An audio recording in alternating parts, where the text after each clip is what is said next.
क्या आपने कभी सुना है कि एक असुर ने भगवान शिव को अपने पेट में स्थान दिया और वही असुर बाद में भगवान गणेश बन गया? चलिए जानते हैं। एक बार गज और असुर के संयोग से एक अद्भुत प्राणी जन्मा, गजासुर।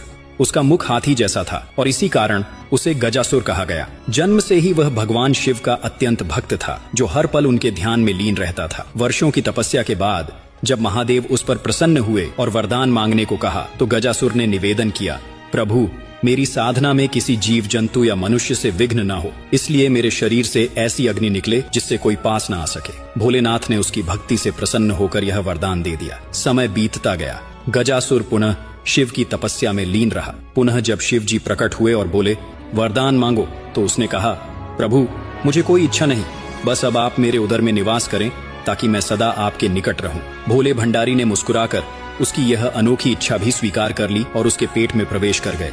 जब महादेव लापता हुए तो माता पार्वती चिंतित हो उठी और श्रीहरि विष्णु से सहायता मांगी। श्रीहरि ने अपनी माया रची। उन्होंने नंदी को नृत्य सिखाया और स्वयं ग्वाले का रूप धरकर बांसुरी बजाने लगे। नंदी के नृत्य और संगीत से गजासुर अत्यंत प्रसन्न हुआ। उसने ग्वाले से कहा, जो चाहो वरदान मांगो। श्रीहरि ने मुस्कुराकर कहा, हमें वह दो जो तुम्हारे पेट में है।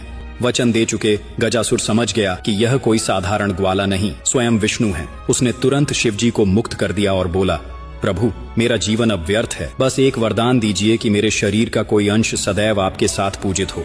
महादेव ने उसकी अंतिम इच्छा पूरी की। कालांतर में जब गणेश जी का सिर कटा, तब भगवान विष्णु गजासुर का शीश लाकर गणेश के धड़ से जोड़ दिया। इस प्रकार गजासुर शिव के प्रिय गणेश के रूप में पुनर्जन्मा और सृष्टि का प्रथम पूज्य बना।